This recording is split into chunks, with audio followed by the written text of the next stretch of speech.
ಚಟಾಪಟ್ ಅಂತ 5ರಿಂದ 10 ನಿಮಿಷದೊಳಗಡೆ ಬರೀ 5 ಪದಾರ್ಥಗಳನ್ನ ಬಳಸ್ಕೊಂಡು ಹೋಟೆಲ್ ಸ್ಟೈಲ್ ಥರನೇ ಚಿಕನ್ ಗ್ರೇವಿ ಮಾಡೋದು ಹೇಗೆ ಅಂತ ತೋರಿಸ್ತೀನಿ. ವಿಡಿಯೋನ ಸ್ಕಿಪ್ ಮಾಡದೆ ಪೂರ್ತಿಯಾಗಿ ನೋಡಿ.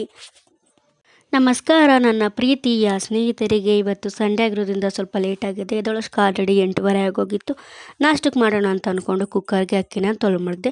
ಕುಕ್ಕರ್ಗೆ ಅಕ್ಕಿನ ತೊಳ್ಮಡ್ಗಾದ್ಮೇಲೆ ಎಳ್ನೀರಿತ್ತು ಅಂತ ಎಳ್ನೀರನ್ನ ಕೆಚ್ಚಿಸ್ಕೊಂಡು ಎಳ್ನೀರನ್ನ ಕುಡ್ದೆ. ಎಳ್ನೀರೆಲ್ಲ ಕುಡ್ದಾದ್ಮೇಲೆ ಸ್ವಲ್ಪ ಒರೆಸ್ಕೊಬರೋಣ ಅಂದ್ಕೊಂಡು ಸೋಪೆಲ್ಲನೂ ಹಾಕ್ಕೊಂಡು ಒಂದು ಕಡೆಯಿಂದ ಸ್ವಲ್ಪನೂ ಕೂಡ ಒರೆಸಿ ಎಲ್ಲನೂ ಒರೆಸಾದ್ಮೇಲೆ ಪಾತ್ರೆ ಕೂಡ ನೀರಿಂದ ಒರೆಸ್ಕೊಂಡು ಹಂಗೆ ಕ್ಲೀನಾಗಿ ಸ್ವಲ್ಪ ಮೇಲೆ ಪಾತ್ರೆಗಳನ್ನ ಜೋಡಿಸ್ಕೊಂಡು ಬಂದೆ. ಮಧ್ಯಾಹ್ನ ಲಂಚ್ಗೆ ಚಿಕನ್ ಗ್ರೇವಿ ಮಾಡೋಣ ಅಂತ ಅಂದ್ಕೊಂಡೆ. ಅದಕ್ಕೋಸ್ಕರ 5-6 ಹೆಚ್ಚಿರೋ ಟೊಮೊಟೊ, ಸಾಂಬಾರು ಸೊಪ್ಪು, ಪುದೀನ ಸೊಪ್ಪು, ಬೆಳ್ಳುಳ್ಳಿ, ಸ್ವಲ್ಪ ಶುಂಠಿ, 5-6 ಹಸಿಮೆಣಸಿನ್ಕಾಯಿ, ಆಮೇಲೆ ಸಣ್ಣದಾಗಿ ಹೆಚ್ಕೊಂಡಿರೋ ಈರುಳ್ಳಿ, ಸ್ವಲ್ಪ ಚಿಕನ್ನು, ಒಂದು ಜಾಡಲ್ಲಿ 1 ಚಮಚ ಖಾರ, ಸ್ವಲ್ಪ ಚಕ್ಕೆ ಲವಂಗದ ಪುಡಿ ಹಾಕ್ಕೊಂಡು ಸಣ್ಣಕ್ಕೆ ಜಾಡಲ್ಲಿ ಆಡಿಸ್ಕೊಂಡೆ. ಅದಾದಮೇಲೆ ಒಂದು ಬಾಣಲೆಗೆ ಎಣ್ಣೆ ಹಾಕ್ಕೊಂಡು ಕಟ್ ಮಾಡ್ಕೊಂಡು ಈರುಳ್ಳಿ ಬ್ರೌನ್ ಬರೋವರೆಗೂ ಕೂಡ ಫ್ರೈ ಮಾಡ್ಕೊಂಡ್ಮೇಲೆ ತೊಳೆದಿರೋ ಚಿಕನ್ನ ಹಾಕ್ಕೊಂಡು ಅದಾದಮೇಲೆ ರುಬ್ಬಿರೋ ಖಾರನ ಅದಕ್ಕೆ ಹಾಕ್ಕೊಂಡು ಒಂದು 5 ನಿಮಿಷ ಹಂಗೆ ಬಾಡಿಸ್ಕೊಂಡೆ. ಅದಾದಮೇಲೆ ಸ್ವಲ್ಪ ಅದಕ್ಕೆ ನೀರನ್ನ ಸೇರಿಸಿದೆ.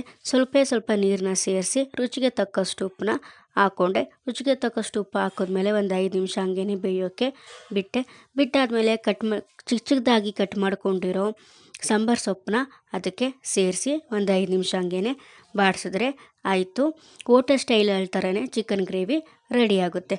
ಇವಾಗ ಇದನ್ನು ಬಿಸಿ ಅನ್ನಕ್ಕೆ ಹಾಕ್ಕೊಂಡು ತಿಂತಾ ಇದ್ದರೆ ಮಾತ್ರ ಟೇಸ್ಟ್ ಅಂತೂ ಸೂಪರಾಗಿರುತ್ತೆ. ಒಂದ್ಸಲ ಮನೇಲಿ ಟ್ರೈ ಮಾಡಿ ನೋಡಿ.